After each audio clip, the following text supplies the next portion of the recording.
1973년 대한민국 1인당 국민소득은 겨우 396달러였습니다. 석유 파동으로 세계 경제가 흔들렸고 한국은 더 깊은 위기에 빠졌습니다. 그때 한 무리의 한국인들이 사막으로 향했습니다. 섭씨 50도를 넘나드는 자결하는 태양 아래 그들은 불가능에 도전했습니다. 오늘은 1970년대 중동 사막에서 맨손으로 기적을 만들어낸 한국 건설력군들의 감동 스토리를 전해드립니다. 이 영상을 끝까지 보시면 오늘날 대한민국이 세계 5위 건설 강국이 된 비밀을 알게 되실 겁니다. 1973년 10월 제1차 석유 파동이 터졌습니다. 중동 산유국들이 석유 가격을 4배로 올렸습니다. 전 세계가 공포에 떨었습니다. 석유 한 방울 나지 않는 한국은 더욱 절박했습니다. 공장이 멈추고 난방이 끊겼습니다. 하지만 위기는 기회였습니다. 석유로 떼돈을 번 중동 국가들이 국가 인프라 건설에 천문학적 자금을 쏟아붓기 시작했습니다. 사우디아라비아, 쿠웨이트, UAE, 이라크, 사막 한가운데 현대식 도시를 건설하겠다는 야심찬 계획이었습니다. 1974년 현대건설 정주영 회장은 중동행 비행기에 몸을 실었습니다. 목적지는 사우디아라비아 수도 리야드. 그의 가방 속에는 단 하나의 무기가 있었습니다. 바로 한국인의 성실함과 불굴의 의지에 대한 확신이었습니다. 사우디 정부는 회의적이었습니다. 한국? 그게 어디 있는 나라요? 당시 한국은 세계에서 가장 가난한 나라 중 하나였습니다. 건설 기술도 경험도 자본도 없었습니다. 유럽과 미국의 대형 건설사들이 줄을 서 있는 상황에서 한국이 끼어들 틈은 보이지 않았습니다. 정주영 회장은 포기하지 않았습니다. 그는 사우디 관리들에게 한국 전쟁 후 폐허에서 일어선 한국의 사진을 보여주었습니다. 우리는 아무것도 없는 곳에서 시작했습니다. 하지만 10년 만에 이만큼 발전했습니다. 사막도 마찬가지입니다. 우리에게 기회만 주신다면 증명해 보이겠습니다. 1975년 12월 기적이 일어났습니다. 현대건설이 사우디아라비아 주베일 산업항 건설 공사를 수주했습니다. 공사 금액 9억 3천만 달러. 당시로서는 천문학적인 금액이었습니다. 한국 건설 역사상 최대 규모의 해외 공사였습니다. 1976년 1월 첫 번째 한국인 건설 근로자들이 사우디아라비아에 도착했습니다. 비행기에서 내린 순간 뜨거운 열기가 그들을 덮쳤습니다. 섭씨 45도. 한국의 한여름보다 훨씬 뜨거웠습니다. 눈앞에 펼쳐진 것은 끝없는 모래뿐이었습니다. 첫날 밤 많은 근로자들이 잠을 이루지 못했습니다. 낯선 땅, 낯선 기후, 낯선 문화, 두려움과 향수병이 엄습했습니다. 하지만 그들에게는 사명이 있었습니다. 가족을 먹여 살려야 했고 조국을 위해 달러를 벌어와야 했습니다. 이동훈 당시 29세, 부산에서 온 용접공이었습니다. 처음 사막을 봤을 때 막막했습니다. 하지만 고향에 있는 아내와 두 아이를 생각했습니다. 반드시 성공해서 돌아가야 한다고 다짐했습니다. 작업은 상상을 초월했습니다. 새벽 5시에 일어나 6시부터 작업을 시작했습니다. 오전 11시가 되면 사막의 온도는 50도를 넘었습니다. 쇠붙이를 만지면 손에 화상을 입었습니다. 한낮에는 작업이 불가능했습니다. 그래서 한국인들은 새로운 방식을 개발했습니다. 새벽부터 오전 11시까지 집중 작업, 낮 12시부터 오후 3시까지 휴식, 그리고 오후 4시부터 밤 10시까지 다시 작업. 하루 15시간 노동. 그것도 사막에서였습니다. 김철수, 당시 35세 현장 감독. 밤에는 별이 쏟아질 것 같았습니다. 아름다웠지만 우리는 별을 볼 여유가 없었습니다. 공기도 없었습니다. 오직 일뿐이었습니다. 하루하루가 전쟁 같았습니다. 식사도 문제였습니다. 이슬람 국가인 사우디에서는 돼지고기를 구할 수 없었습니다. 한국 음식 재료도 귀했습니다. 근로자들은 라면과 김치로 버텼습니다. 본국에서 공수해온 김치 한 포기가 금보다 귀했습니다. 물도 귀했습니다. 사막에는 물이 없었습니다. 모든 물을 해수 담수화 시설이나 멀리서 운반해 와야 했습니다. 샤워는 일주일에 2번, 그마저도 3분 안에 끝내야 했습니다. 빨래는 사치였습니다. 가장 힘든 것은 외로움이었습니다. 국제전화 한 통에 한 달 월급의 10분의 1이 들었습니다. 대부분의 근로자들은 전화를 포기했습니다. 편지가 유일한 소식통이었습니다. 하지만 편지는 한 달이 걸렸습니다. 박영수, 당시 32세 중장비 기사. 아내의 편지를 받으면 하루 종일 기분이 좋았습니다. 아들이 학교에 입학했다는 소식, 딸이 처음 걸었다는 소식. 그 편지 한 장이 모든 고통을 잊게 했습니다. 하지만 한국인들은 포기하지 않았습니다. 오히려 더 열심히 일했습니다. 현장의 외국인 감독들이 놀랄 정도였습니다. 미국인 감독 존 스미스는 훗날 이렇게 회상했습니다. 한국인들의 작업 속도와 품질은 믿을 수 없었습니다. 그들은 기계가 아니라 예술가였습니다. 1977년 주베일 항만 공사가 본격화되었습니다. 바다를 매립하고 방파제를 쌓고 부두를 건설해야 했습니다. 엄청난 양의 콘크리트와 철근이 필요했습니다. 모든 자재를 한국에서 가져와야 했습니다. 문제가 발생했습니다. 사우디 정부가 공사 일정을 6개월 앞당겨달라고 요구했습니다. 불가능해 보였습니다. 하지만 현장 소장 이건희는 결단을 내렸습니다. 해보겠습니다. 작업량을 2배로 늘렸습니다. 근로자들은 하루 18시간씩 일했습니다. 휴일도 반납했습니다. 아프거나 다쳐도 쉬지 않았습니다. 조금만 더가 그들의 주문이었습니다. 최동욱, 당시 27세 철근공. 정말 죽을 것 같았습니다. 하지만 동료들을 보면 힘이 났습니다. 모두가 한계를 넘어서 일하고 있었습니다. 나만 포기할 수 없었습니다. 기적이 일어났습니다. 6개월을 앞당긴 일정을 정확히 마쳤습니다. 사우디 정부는 경악했습니다. 어떻게 이런 일이 가능한가? 정주영 회장은 답했습니다. 한국인의 DNA에는 불가능이 없습니다. 성공 소문이 퍼졌습니다. 사우디 정부는 추가 공사를 현대건설에 맡겼습니다. 주베일 산업단지 전체 개발. 공사 금액 20억 달러. 다른 한국 건설사들도 속속 중동에 진출했습니다. 대림, 대우, 삼성, 쌍용. 1978년 중동에서 일하는 한국인 근로자는 10만 명을 돌파했습니다. 그들이 본국으로 송금한 돈은 연간 10억 달러. 당시 한국 총 수출액의 10%에 해당하는 금액이었습니다. 중동 특수가 시작되었습니다. 하지만 대가도 컸습니다. 사고가 끊이지 않았습니다. 50도가 넘는 폭염에 쓰러지는 근로자, 중장비 사고, 추락 사고. 1970년대 중동에서 사망한 한국인 근로자는 200명이 넘었습니다. 1979년 7월 비극이 일어났습니다. 사우디 주베일 현장에서 크레인이 무너졌습니다.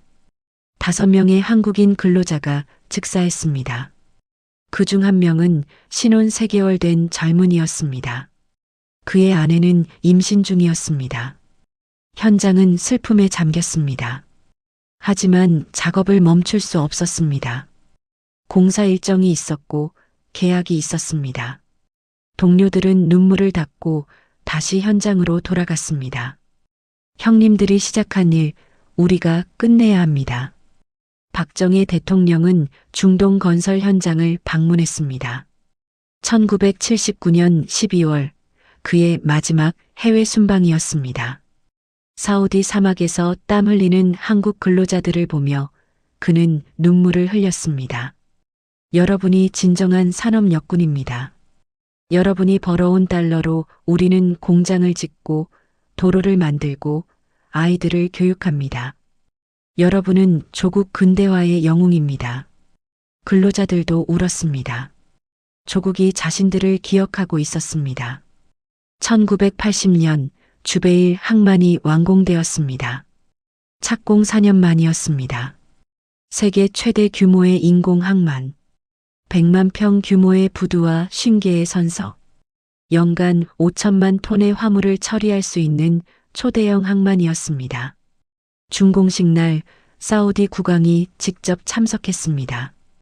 이것은 단순한 항만이 아닙니다. 한국인의 정신이 만들어낸 기적입니다. 사우디아라비아는 한국을 영원히 기억할 것입니다. 이어서 대규모 프로젝트들이 줄을 이었습니다. 리비아 대수로 공사, 이라크 고속도로 건설, 쿠웨이트 정유공장 건설. 한국 건설사들은 중동 전역에서 활약했습니다. 1982년 리비아 대수로 공사, 사하라 사막 지하 2000m에서 물을 퍼올려 600km를 운반하는 세계적 프로젝트. 세계가 불가능하다고 했지만 한국인들은 해냈습니다. 강성민, 당시 40세 토목 기술자. 리비아 사막은 주베일보다 더 혹독했습니다. 물도 없고 나무 한 그루 없는 곳에서 5년을 살았습니다. 하지만 우리는 해냈습니다. 불가능은 없다는 것을 증명했습니다. 1980년대 중반 중동에서 일하는 한국인은 15만 명을 넘어섰습니다. 그들이 송금한 돈은 연간 20억 달러. 한국 경제의 버팀목이었습니다. 중동 특수 덕분에 한국은 고도 성장을 이어갈 수 있었습니다. 하지만 근로자들의 삶은 여전히 고되었습니다. 가족과 떨어져 사는 고통, 극한의 기후, 문화적 차이. 많은 이들이 우울증과 향수병에 시달렸습니다. 그럼에도 그들은 버텼습니다. 왜일까요? 이승철, 당시 38세 백왕공은 이렇게 말했습니다. 저는 가난하게 자랐습니다. 제 아이들만큼은 배고프지 않게 하고 싶었습니다. 그 생각 하나로 버텼습니다. 김미숙, 당시 유일한 여성 현장 간호사. 남편이 중동에서 일하다 다쳤습니다. 저도 중동에 왔습니다. 같은 하늘 아래 있고 싶었습니다. 힘들었지만 후회하지 않습니다. 우리는 함께 조국의 미래를 만들었습니다. 1988년 서울 올림픽이 열렸습니다. 전 세계가 한국의 발전상에 놀랐습니다. 30년 전 폐허였던 나라가 어떻게 이렇게 변했는가? 그 원동력 중 하나가 바로 중동 건설 근로자들이 벌어온 외화였습니다. 올림픽 개회식 날 사우디에 있던 한국 근로자들이 TV로 중계를 봤습니다. 많은 이들이 울었습니다. 우리가 만든 나라다. 우리의 땀이 저 경기장을 만들었다. 1990년 걸프전이 발발했습니다. 이라크가 쿠웨이트를 침공했습니다. 중동 전역이 전쟁터가 되었습니다. 한국 정부는 긴급 철수 작전을 펼쳤습니다. 수만 명의 한국인들이 목숨을 걸고 탈출했습니다. 많은 것을 뒤로 했습니다. 15년간 일하며 모은 물건들, 추억이 담긴 물건들. 하지만 생명이 우선이었습니다. 살아서 돌아가는 것만으로도 감사합니다. 전쟁이 끝난 후 한국 건설사들은 재건 사업에 참여했습니다. 쿠웨이트 재건, 이라크 재건, 파괴된 것을 다시 세우는 일. 한국인들은 다시 중동으로 향했습니다. 2000년대 새로운 세대의 한국 건설 근로자들이 중동으로 향했습니다. 이들은 1970년대 선배들과 달랐습니다. 더 나은 장비, 더 나은 숙소, 더 나은 대우. 하지만 정신만큼은 같았습니다. UAE 부르즈 할리파 건설, 세계 최고층 빌딩 828m, 삼성물산이 시공했습니다. 2010년 완공. 사막 한가운데 솟은 기적의 탑. 1970년대 선배들의 정신을 이어받은 결과였습니다. 2020년 UAE 바라카 원전 완공. 한국전력이 수주한 200억 달러 프로젝트. 아랍권 최초의 원자력 발전소. 한국의 건설 기술력이 정점에 달했음을 보여주는 상징이었습니다. 이제 한국은 세계 5위 건설 강국입니다. 연간 해외 건설 수주액 300억 달러. 중동은 여전히 한국 건설사들의 주요 시장입니다. 50년간 이어온 인연입니다. 1970년대 중동에서 일했던 근로자들은 이제 70대, 80대 할아버지가 되었습니다. 그들은 손자들에게 사막 이야기를 들려줍니다. 할아버지가 저 먼 사막에서 일하며 벌어온 돈으로 너희 아버지가 대학을 갔단다. 이동훈 씨, 이제 77세. 50년이 지났지만 사막의 기억이 생생합니다. 뜨거웠고 외로웠고 힘들었습니다. 하지만 후회는 없습니다. 우리는 조국을 위해 최선을 다했습니다. 김철수 씨, 83세. 요즘 젊은이들에게 말합니다. 여러분이 누리는 이 풍요가 공짜가 아니라고. 우리 세대가 사막에서 흘린 땀과 눈물 위에 세워진 것이라고. 중동 건설 근로자들의 공로를 기리는 기념관이 건립되었습니다. 경기도 과천에 위치한 중동건설 역사관. 그곳에는 1970년대 사막의 사진들, 근로자들이 쓰던 안전모, 가족에게 보낸 편지들이 전시되어 있습니다. 방명록에는 이런 글이 적혀 있습니다. 아버지, 평생 사막 이야기만 하셔서 지겹다고 생각했습니다. 이제야 이해합니다. 아버지가 얼마나 대단한 분인지 사랑하고 존경합니다. 사우디아라비아 주베일 항만은 지금도 운영되고 있습니다. 50년이 지났지만 여전히 견고합니다. 한국인의 기술력과 성실함이 만들어낸 영원한 증거입니다. 현지 사우디 사람들은 말합니다. 1970년대 한국인들을 기억합니다. 그들은 기적을 만들었습니다. 우리나라를 변화시켰습니다. 한국은 사우디의 영원한 친구입니다.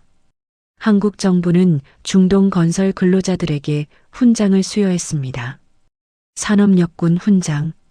여러분의 희생과 헌신이 오늘의 대한민국을 만들었습니다.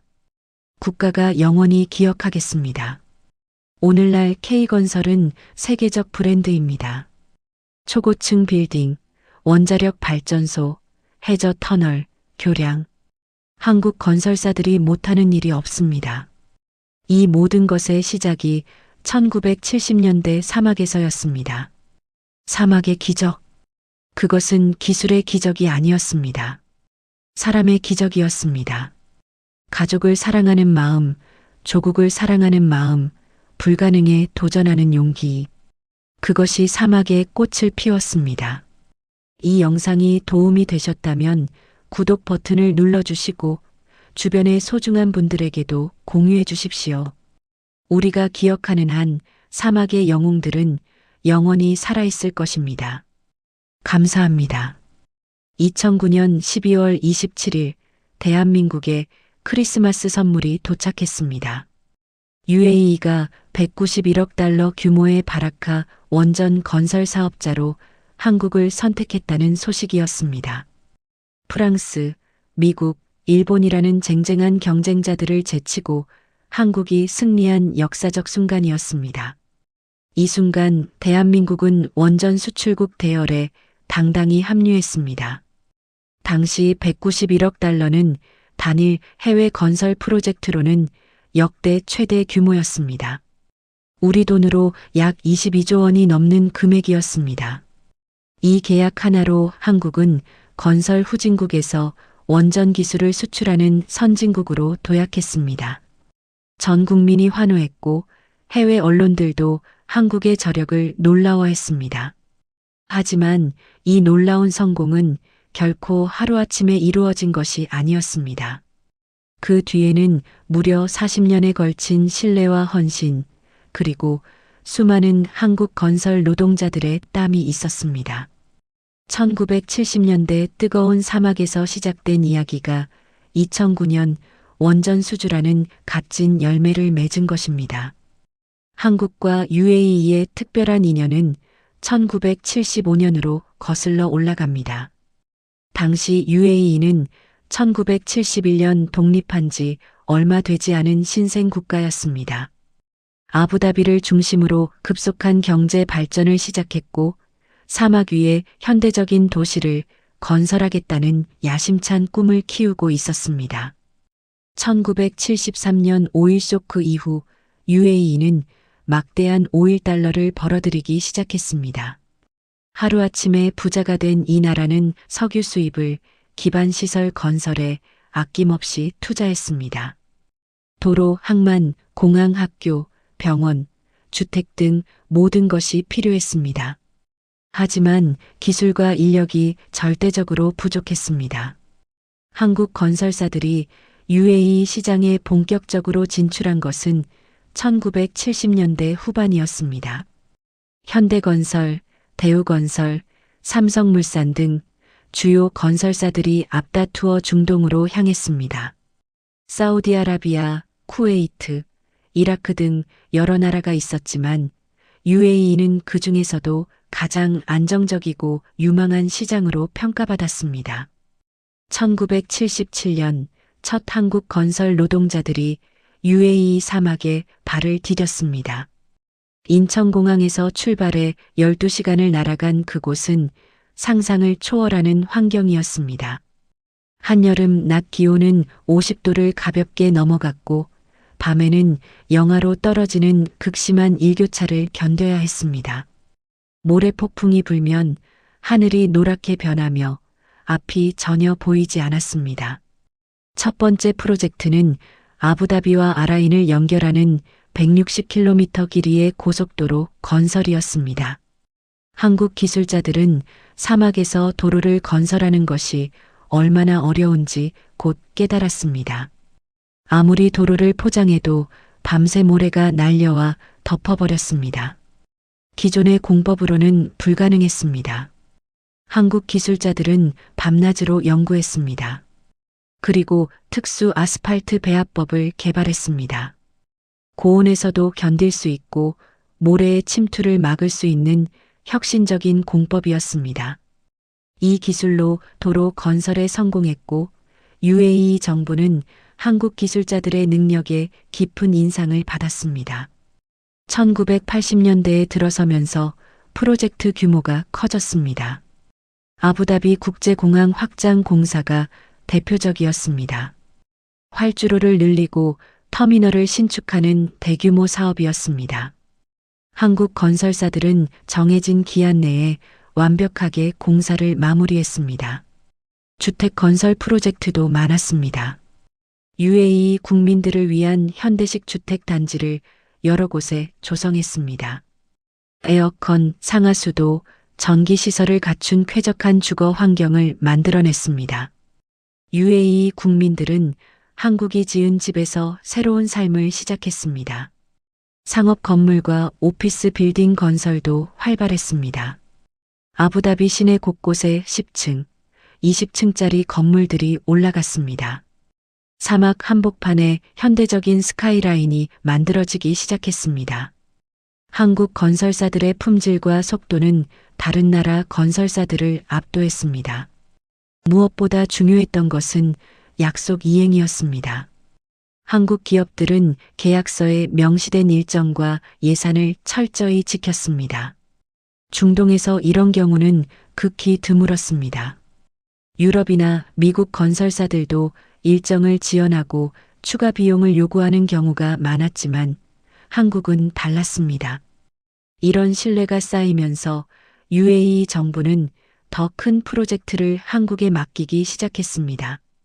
1980년대 중반에는 주베일 산업항만 건설에 참여했습니다.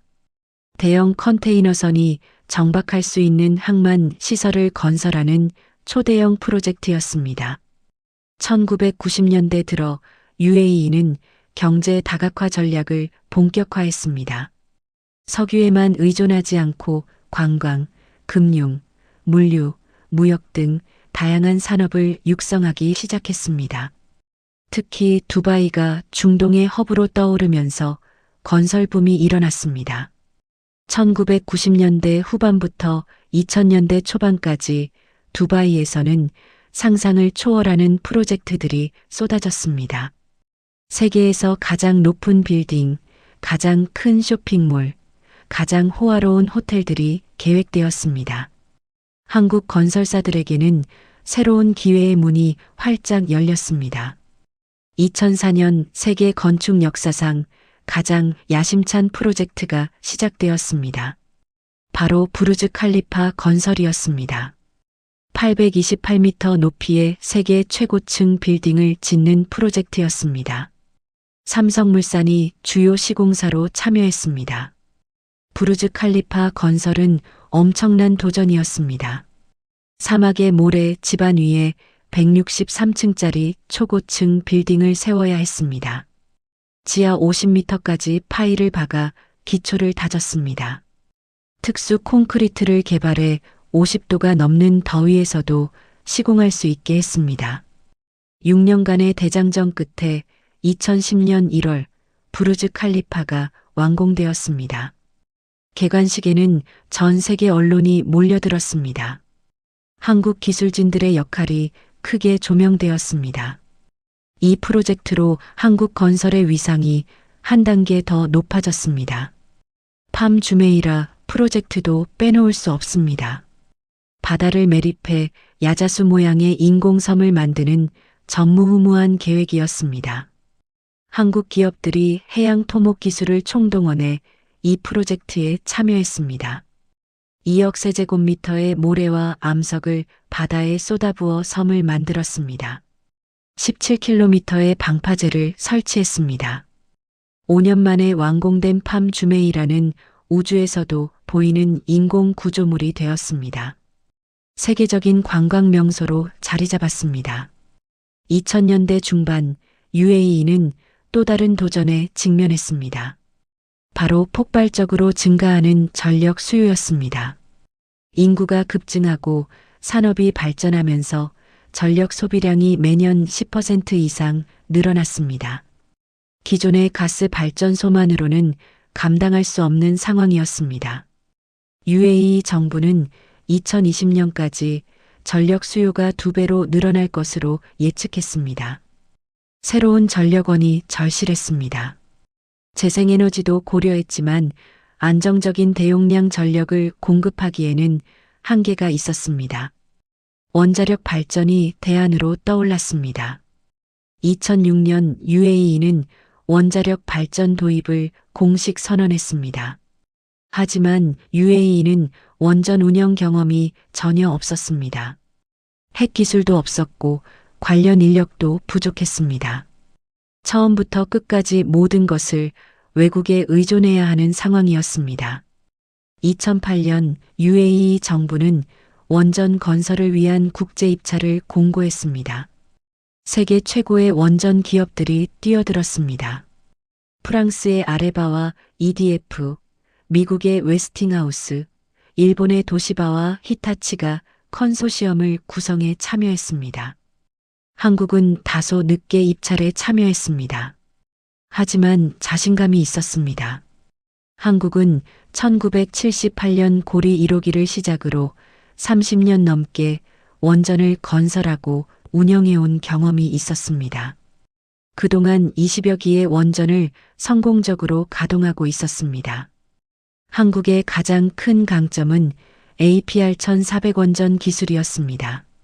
이는 한국이 독자 개발한 제3세대 가압 경수로였습니다. 1400메가와트의 대용량에 안전성이 뛰어났습니다. 후쿠시마 사고 이전부터 강화된 안전 설계를 적용한 선진 모델이었습니다. 가격 경쟁력도 압도적이었습니다. 같은 성능의 원전을 프랑스나 미국보다 30% 이상 저렴하게 건설할 수 있었습니다. 한국의 뛰어난 건설 효율성과 표준 설계의 장점이 만들어낸 결과였습니다. 품질은 유지하면서 비용은 대폭 줄일 수 있었습니다.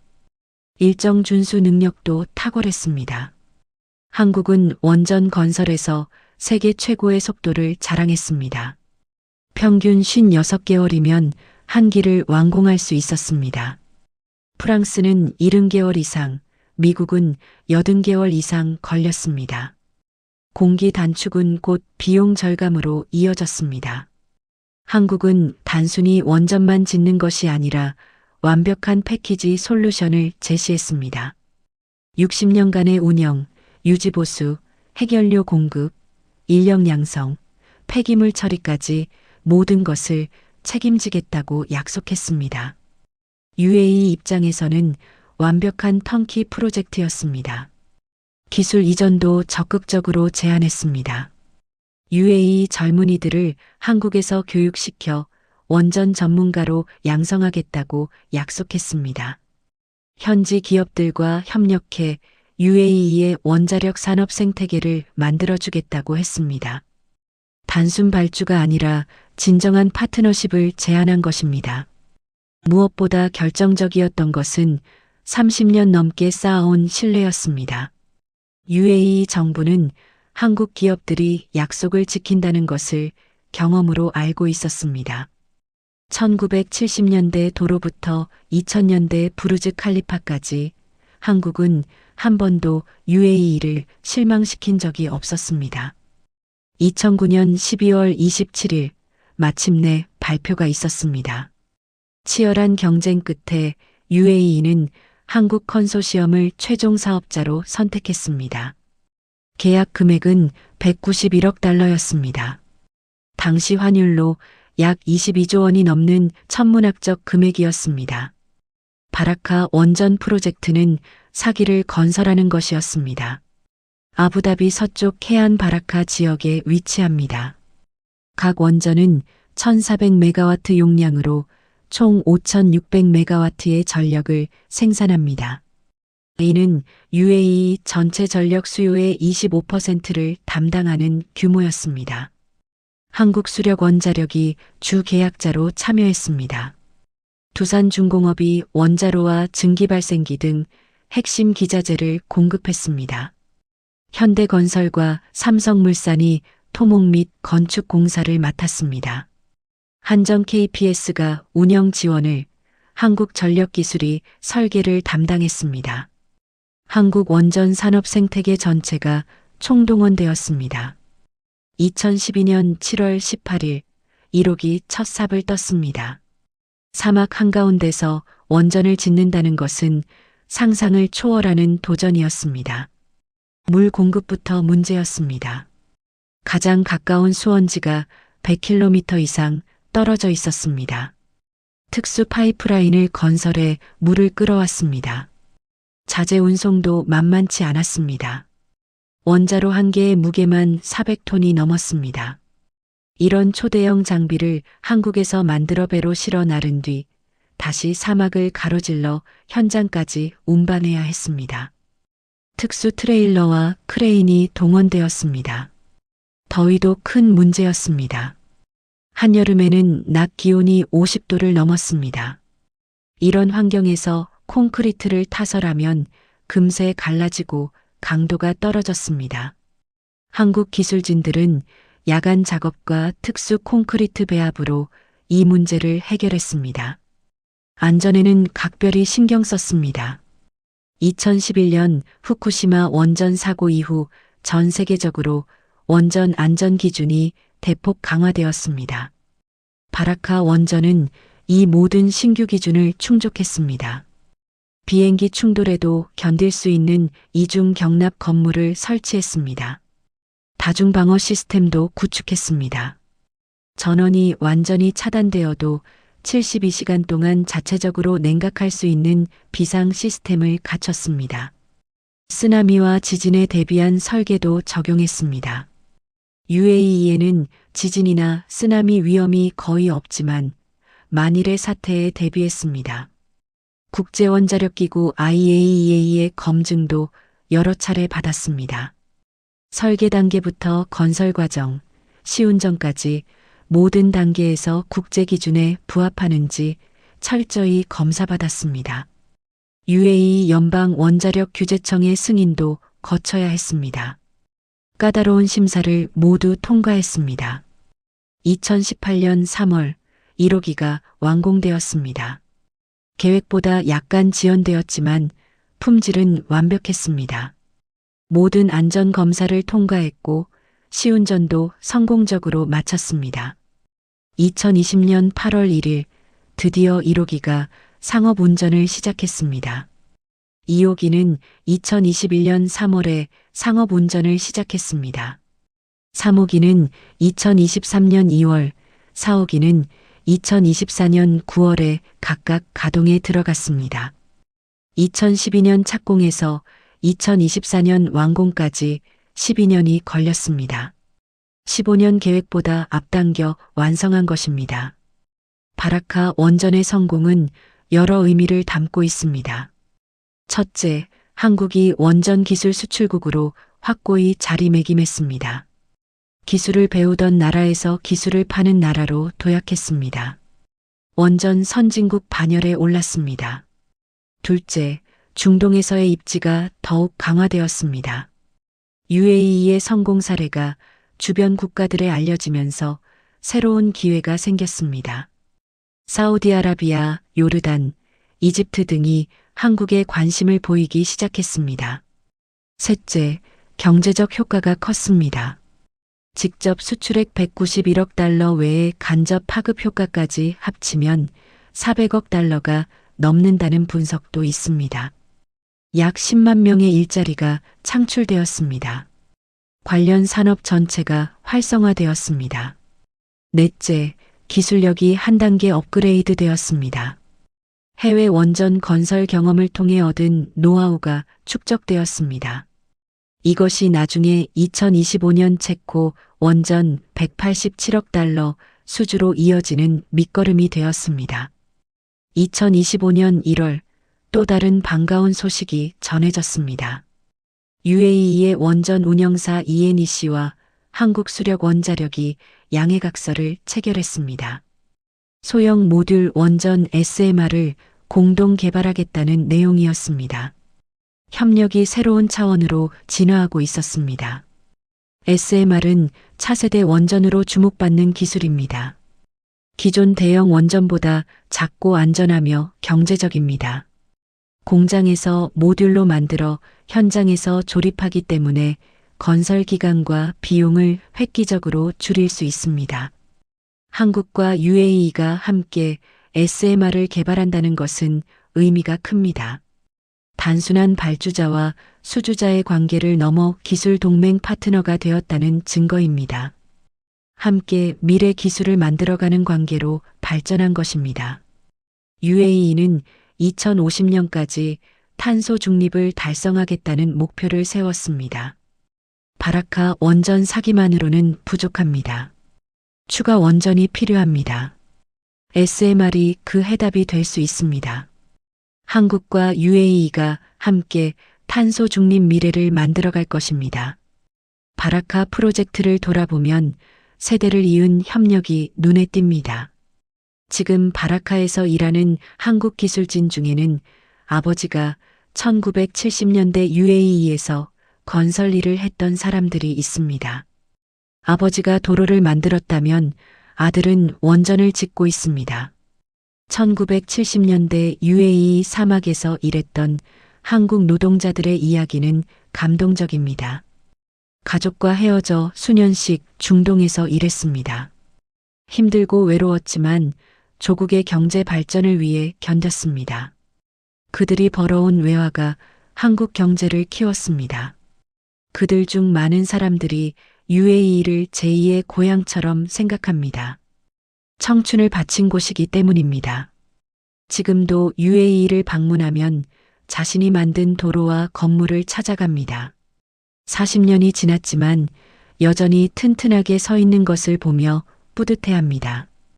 UAE 사람들도 한국을 특별하게 생각합니다. 함께 나라를 발전시킨 동반자로 여깁니다. 한국 기업과 기술자들에 대한 신뢰가 두텁습니다. 이런 신뢰가 바라카 원전 수주의 진정한 기반이었습니다. 2025년 현재 바라카 원전 4기가 모두 정상 가동 중입니다. UAE 국민들에게 깨끗하고 안정적인 전력을 공급하고 있습니다. 연간 2,200만 톤의 탄소 배출을 줄이고 있습니다. 기후 변화 대응에도 크게 기여하고 있습니다. 한국 기술진 약 500명이 여전히 UAE에 남아 있습니다. 원전 운영을 지원하고 현지 인력을 교육하고 유지 보수를 담당합니다. 60년 계약이기 때문에 앞으로도 수십 년간 함께할 것입니다. 이들은 UAE를 또 하나의 고향으로 생각합니다. UAE의 젊은 기술자들이 한국에서 교육받고 돌아와 바라카 원전을 운영하고 있습니다. 한국 선배들에게 배운 기술로 자기 나라 원전을 책임지고 있습니다. 기술 이전이 성공적으로 이루어졌다는 증거입니다. 40년 신뢰가 만든 기적, 사막에서 시작해 원전으로 이어진 여정. 이것이 한국과 UAE의 이야기입니다. 도로를 만들고 건물을 짓고 초고층 빌딩에 도전하고 인공섬을 만들고 마침내 원자로까지 온 진화의 역사입니다. 이 이야기는 여기서 끝나지 않습니다. 바라카의 성공이 체코 원전 수주로 이어졌고 앞으로 폴란드, 영국, 사우디아라비아로 확산될 것입니다. 1970년대 사막에서 흘린 땀이 2025년 세계로 뻗어나가는 K원전의 씨앗이 되었습니다. 신뢰와 기술, 그리고 열정의 이야기는 계속됩니다.